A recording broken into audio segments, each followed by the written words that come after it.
All right, it is Hello Again Wednesday. Hello Again Wednesday. This week is Hello Again Wednesday number 32. So I'm glad that you guys are joining and watching along for these few minutes as we do this one today. Hello Again Wednesday number 32. And I'm doing the segment, What Are You Afraid of? And so, what are you afraid of? Let me just kind of get into it. Oh, scroll. What are you afraid of? There's a lot of things that we can probably be afraid of. Some of them right off of the bat. In fact, when I asked you to describe some of the videos that we're doing, three things pop into my head the fastest. What are you afraid of? The dark. What are you afraid of? Crowds, maybe. What are you afraid of? Giving a speech. Or maybe even, let me add number 4, or maybe sitting in front of a camera and talking to whoever, and so you have a fear of it. What are you afraid of? Let's see, I'm going to do this. Well, maybe I'm going to flip-flop. I have my notes, I'm going to flip-flop. Are you ready? One of the things that when I think about being afraid of, there are some people that are even afraid of the dentist. I'm not going to go to the dentist. Some people are afraid of the doctor. I don't want to go to the doctor. There's all kinds of things that pop up for us that we can easily be afraid of. Well, you know what? And for just a second here, have you ever heard of, or maybe you've even made this phrase, man, I'm scared to death of this. I'm scared to death of this. I'm scared to death of this. And so I often wondered, and I think I looked this up one other time, can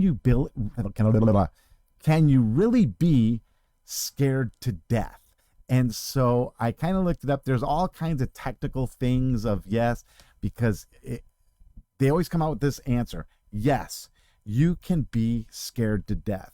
And then there's the technicalities of it, which is what takes place is when you get scared, there's these emotions, there's all this stuff that builds up and just explodes. And what it can be is an adrenaline rush that really just kind of, I hate to say it, stops your heart. You can be scared to death maybe. I hope to never be that afraid or that scared. But I do know that if I was to look up some of the Wikipedia or Britannica, two of those I saw, and they both said a big yes, you can be scared to death. Now, I may have told these stories in the past. I'm going to do 2 of them. They're always, whenever I talk about fear or I talk about being afraid, I can always go to my childhood. And I will do 2 of them, one as a little kid and then one as a teenager. The first one is as a little kid. Trent, a year and a month younger than me. We were really young, and we lived over in Rockford, Illinois, and lived on Royal Avenue. We had this big house, and it had 3 stories. It had this basement where my dad would reach through the stairs and grab our ankles, real dangerous stuff, reach through and grab our ankles to scare us as we would be going down into what we would consider to be the creepy basement. And then there would be times where in that house that we would go, I guess I have a couple of stories, because we would go up the stairs. And upstairs were the bedrooms. My mom and dad's was at the far end of this thin hall. You went upstairs, there was a bathroom, there was a bedroom on the left and a bedroom on the right. The bedroom on the right was larger. It had 2 windows. In fact, Trent and I shared that bedroom for a long time. And in sharing it, we claimed sides and stuff like that. In that bedroom, it had a very long closet. See, now I'm thinking of fear and stuff. There's a lot of things we freaked ourselves out. Maybe that's what it is, freaking ourselves out more than being afraid. I don't know. But there were times where if the closet door was open, that was scary. Because that closet went far back. You had no idea what monsters were lying in the back of that closet. Bear with me. These were the things that would go through the heads of young kids. And so we feared that. We also had our arguments in that room where we would divide the room. We would take masking tape and divide the mirror in half, divide the dresser in half, divide the room in half, divide the closet in half. We did all that. And there was two windows. One window was mine, one window was his. And so I can remember one time it was dark out. We had been told to go up to bed. And so he and I are up there goofing off and stuff. And all of a sudden, see, I don't know about, now I have these blinds where you twist it. I have blinds the shutters at home that are wooden and you flip them up. They're real easy. But in the house on Royal Avenue, we had that gray rolling shade that you would pull down. And I can remember one night we pulled both. I pulled my shade down. He pulled his shade down. We're goofing off on the beds and stuff. And it must have been a jarring of something that we had done. And both those shades went up to the top. And I'll tell you, all you see is this dark window. The shades are fluttering. He and we ran down those stairs jumping. There was I know I told this story in the past. We would jump 6 stairs down to this platform. Then you had to turn and jump another probably 8 stairs down to the bottom of the stairs and burst through. There was 2 doors. One went into the kitchen and one went into this dining area right there once you hit the bottom. And we would bust through those. That was one of the things that happened. But at that house, I can remember one time my parents were out or something like that. It was just he and I, and we were goofing off again, and just me and him. We were really young, and there was we had a huge front porch. And on the front porch was a screen door. And you know what? It's just like any other kid. If you don't close the door, the screen door won't close. And it must have been windy or something like that. And all of a sudden, that screen door started banging on the house. And so he and I, the opposite, we ran up the stairs. We ran all the way down that long hall. And for having fear of closets, we had no fear. Somebody, it seemed like, was coming in the house.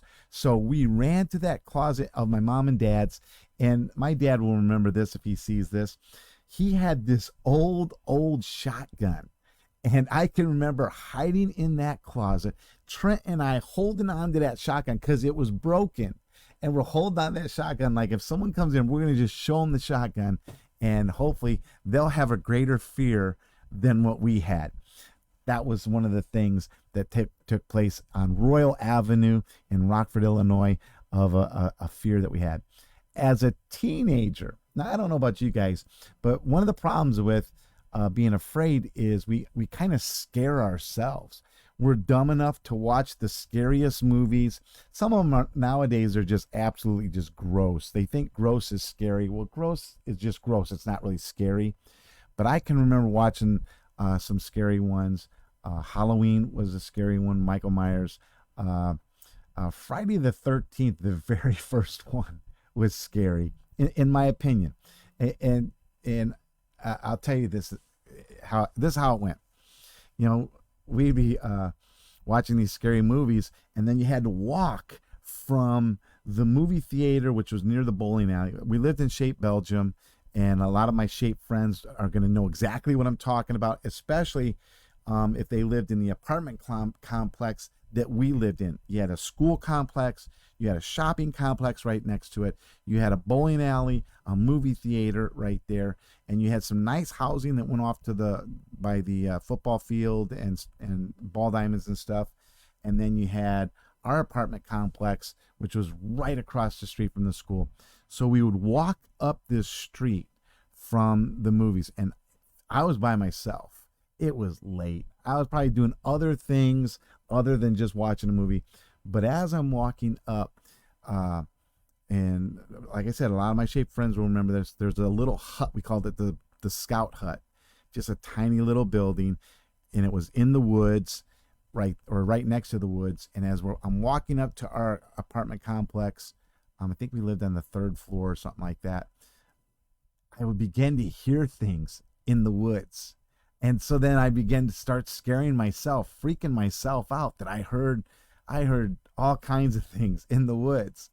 And to the point where, man, I was running, I was flying, just to get those extra 2 blocks or one long block or whatever to get to the apartments and get upstairs. I had actually scared myself. And I can remember Friday the 13th because there was one of the freaky portions of that camp horror flick where, and I don't remember Friday the 13th's character, but Jason. And he pushed an arrow through this couple on the bunk beds in this one cabin. And so one of the first things I did, even though under my bed was packed with stuff, I still looked under my bed. That's how much I had scared myself. And so, what are you afraid? Have you ever scared yourself? What are you afraid of? You know what? I'm going to do a couple of things and then I'm done here. You know what? And I'm not talking politics or anything like that, but when I talk about in my head with fear, FDR, Franklin Roosevelt, comes to mind with his opening, I believe, of a speech about fear. And so I know it was about other things and there's all kinds of arguments, but I'm not going to go there. But I do always remember this: there's nothing to fear but fear itself. In 1933, as they were getting, there was the Great Depression that was in effect, and he was comparing war and stuff with this Great Depression and that kind of a concept. And it went like this: so, first of all, let me assert my firm belief that the only thing we have to fear is fear itself.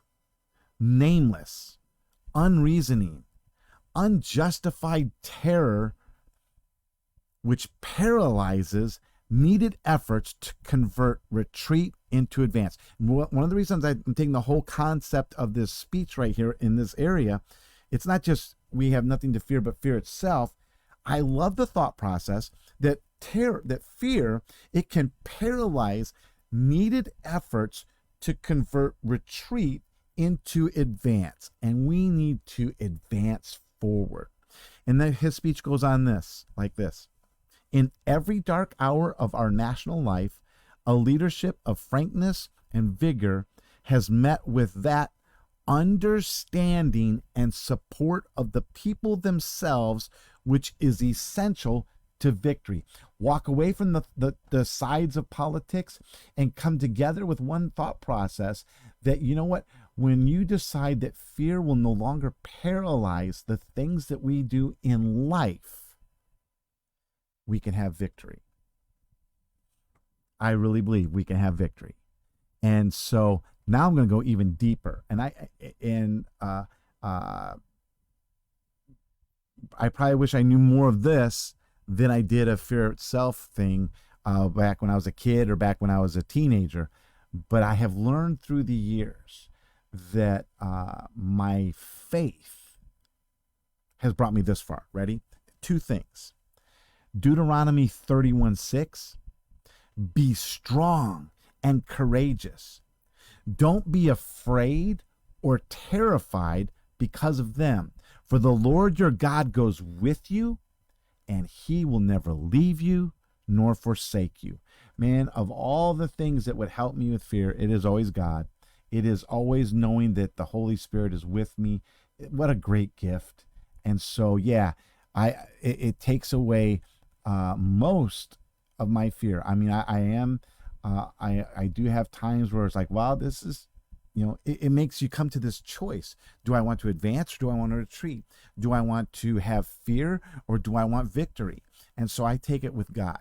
The last one is this: love drives out fear. In 1 John 4:18, it says, such love has no fear, because perfect love expels all fear. If we are afraid, it is for fear of punishment. And this shows that we have not fully experienced his perfect love. And so, if you want to know how to advance, if you want to know what victory is, know God's love, know his perfect love, learn his perfect love, and practice his perfect love.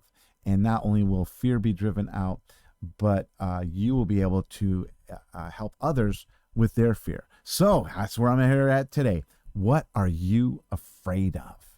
Go ahead and leave comments. I would love to know what you're afraid of. What are some of the things that just kind of bring you into a fear? What are some of the things that bring you into victory, that bring you into advancement rather than retreat? I'd love to hear your stories of what you have done to cast out fear, maybe even if it's a broken shotgun. I don't know. Okay.